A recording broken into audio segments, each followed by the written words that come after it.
Hey everyone, this is Nikachu, and I'm here with my brother as we play the 4th round of this Legacy League with Swordfish, the Stoneforge Mystic version of Merfolk in Legacy. But before we get into that, we're going to thank our sponsor, the manabase.com. If you want to talk about gifts unwanted, not exactly gifts given, you go check out Ben on the Rants of Alikut on the manabase.com. Your home base for everything Magic the Gathering. Oh, and just a shout out to Bill Krosnick, who got 14th with Legacy Merfolk, a beautiful stock list of Legacy Merfolk in, I believe it was an SCG Open? SCG Legacy Classic in Columbus. He did great. Congratulations, Billy. You're doing Merfolk proud. And once again, I forgot to record the damn thing. This is becoming a common blunder of mine. But the good news is that I won the die roll. So we got that going for us. So we won the die roll. We're clicking through more of these things. I hate the replays because it makes my videos a billion times longer. We got a handful of Force of Wills and creatures, and I feel like the fastest clock is playing Mutavault, playing the Aether Vial, and then we can attack with Mutavault next turn instead of hoping to draw a blue source. We're up against a Deathrite Shaman deck. Off of Bayou, so, you know, it could be Sultai, it could be Maverick. Some chance it can be Elves as well. We draw the Chalice of the Void. You know what? Let's play that Chalice of the Void. If we're up against, not that great against Maverick, although it does shut down Swords to Plowshares, so that's totally fair. Scavenging Ooze. So this is where I believe I am completely up against Maverick. So I'm expecting things like Knight of the Reliquary. My opponent gets in for 1 damage. I feel like, wow, that's aggressive. No. Nah. So we get another Chalice of the Void. You could play it like Maverick decks play Abrupt Decay, but it's time to attack. I don't feel so scared. Let's attack with this Mutavault. They can't block because I'll Vial in a Lord of Atlantis. Sorry, a Master of the Pearl Trident, which I do. And I feel like we can save our Force of Will for the Stoneforge Mystic that they play. Windswept Heath, more information that this is a Maverick deck. But they're not playing anything, so I feel like, you know, maybe their hand is overloaded on Swords to Plowshares or something. And more Deathrite Shamans. I mean, they had 2 Bayous, so they had no opportunity to use the Deathrite Shaman for mana. Here we go. Now let's attack for nothing. We're going to play another Chalice of the Void. They have a bunch of untapped mana, so I figured that this might be a moment where they're going to Abrupt Decay this thing and then have a bunch of Path to Exiles ready, so I didn't want to activate the Mutavault into a creature. I also didn't want to Vial anything else if their hand is full of Path to Exiles. So now, with this Chalice of the Void, the best they can do is Abrupt Decay the first Chalice, and then Path to Exile, Master of the Pearl Trident in response. But anyway, they just let it resolve. It's no big deal. I decided not to attack because they could just they can gang block the Master of the Pearl Trident and I would lose it, even if I put a Lord in play. So we're going to be patient, people. We're going to be patient. They Vial in Dryad Arbor. I can't remember if that's in Maverick. So I play my Lord of Atlantis. We keep drawing Lords, which is actually pretty good. Drawing as many Lords as possible is great. So we attack with our Mutavault. And no blocks. Fine with me. There goes a Windswept Heath. For another Dryad Arbor.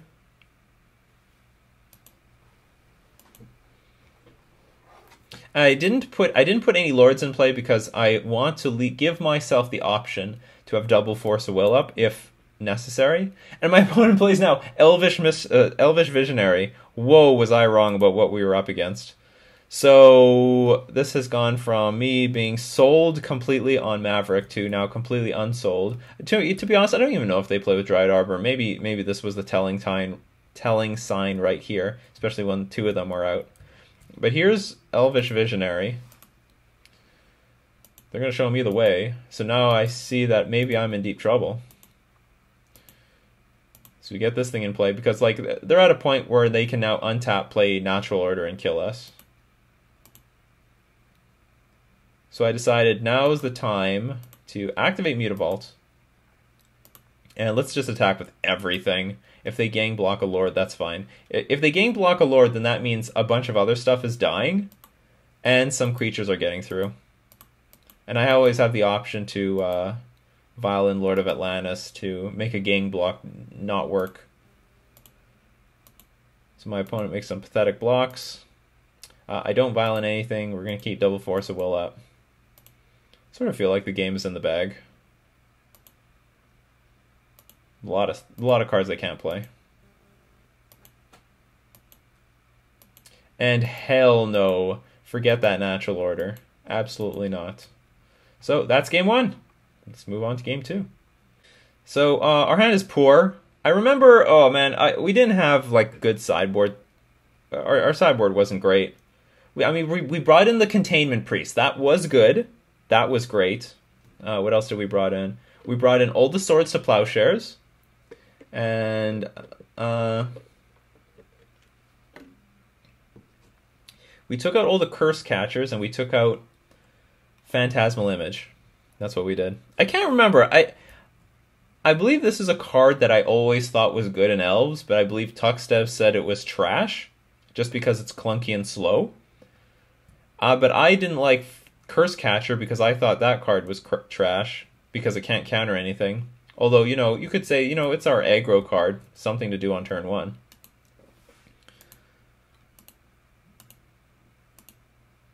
I believe I kept the whole Stoneforge package in because we could at least go get an Umezawa's Jite. So we draw Chalice of the Void. Pretty poor on the draw. Not the most impressive. And here comes the Glimpse of Nature. Forget it. We're going to counter you. I don't want to deal with you. So Chalice of the Void, not really that great against Elves. Like, I'm playing it, but I'm not thrilled about it. The reason for that is the opponent has, like, Abrupt Decay. The opponent has Reclamation Sage. They've got their pick of things that they can do to destroy it. Not only that, they can play Cavern of Souls, which also just plays through Chalice of the Void. What else they can do? Play things like Natural Order anyway. They can play Elvish Visionary. There's a lot of cards that they can just play around Chalice of the Void. Occasionally it does shut them down, but you know, it's not like a bomb in the matchup at all. They have so many answers for it. So Reclamation Sage cleaning up there against my Chalice. Let's go. Okay, I draw Wanderwine Hub. I'm gonna play Lord. Pass. Oh, Natural Order into Craterhoof Behemoth. Can't do dink. And they're even gonna pump up the Dryad Arbor with the trigger on the stack. And I believe, sorry, an unexpected error has occurred. Yeah, I lost. That was unexpected. So we go on to game 3. Very exciting game 3. So this is one to tell to the children one day. We have... I remember I just kept this bad hand. This is probably... maybe I should just mold this thing. This might have been my mistake. Like, there's Grafdigger's Cage in this deck. I kept this hand. It requires that I draw interaction. Like, I mean, it has a good clock, of course. It's got Aether Vial. It's got Lord City. But you know what? In a bad matchup, you should at least mulligan for something better. Like, we have Containment Priest. I wouldn't say Swords to Plowshares is good, because just normal removal is not good. You need, like, super mass removal. Our opponent plays Heritage Druid first, playing around Chalice of the Void, which actually suggests that Chalice is good right now. So I get in for damage. Let's go. It's go time. Get in there with that Mutavault. And Gaia's Cradle scares the crap out of me. But my opponent only plays the Elvish Visionary, so I don't feel so bad. I don't feel so bad. Our opponent's sort of cut off on creatures. Or maybe they just have a bunch of 2-drops, I don't know. Anyway, I was pretty happy to see that Elvish Visionary. I'm not happy to see the Gaia's Cradle, though. That's a problem. That will be a problem. So we got the Chalice of the Void. So I'm thinking, you know what? Maybe this Chalice of the Void is good. maybe this Chalice of the Void is going to be really, really good. Start off with Elvish Visionary, but they can't win the game off of just Elvish Visionaries. On the other hand, if they have Craterhoof in their hand, they could literally, if they play enough Elvish Visionaries, they could tap the mana with Heritage Druid and with Guy's Cradle, add enough mana to hard cast the damn thing. Okay, I went a little too fast, but our opponent played Abrupt Decay on our Chalice of the Void, and then with the rest of their floating mana, they played a Quirion Ranger, which is a problem because return a forest you control, which they do control a forest. Untap target creature. Activate this ability only once each turn. Okay. And the problem with that is now they can untap any one of these elves and start adding tons of mana with Heritage Druid. So our opponent gets to do their thing. Elvish Visionary into Wirewood Symbiote.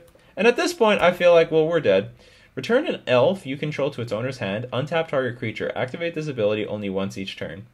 So what that means is, if we attack with anything, even if we had not True Name, but any other creature other than True Name, they just block and then return their creature to their hand, and no damage is dealt to the creature or by my creature. So even if I had Umazau's Cheetah on the creature, it would not deal damage, it would not do anything. So now I'm wondering, well, how do I get through all this? This is impossible. And my opponent just keeps doing their thing. Just keep doing their thing. And the thing is, they can keep, this is an elf, so they can keep returning, whoops, here, return an elf. They could keep returning Elvish Visionary to their hand every single turn to draw a second card. And here's another Elvish Visionary. How do I beat this nonsense? Look, I put a Lord of Atlantis in play, so I do the best I can. Fetch for a Tundra, put a Lord in play. We're going to activate this Mutavault, and we're going to make them respect our authority. I don't even know if this is a good attack. Well, I guess it's okay. So here's the weird thing. Our opponent let the Elvish Visionary die. I don't understand that, because can't you return that to your hand? Return an elf you control to its owner's hand. Untap target creature. Activate this ability only once each turn. Well, it's a new turn. It's a new turn. Whatever. The elf died. I'm happy.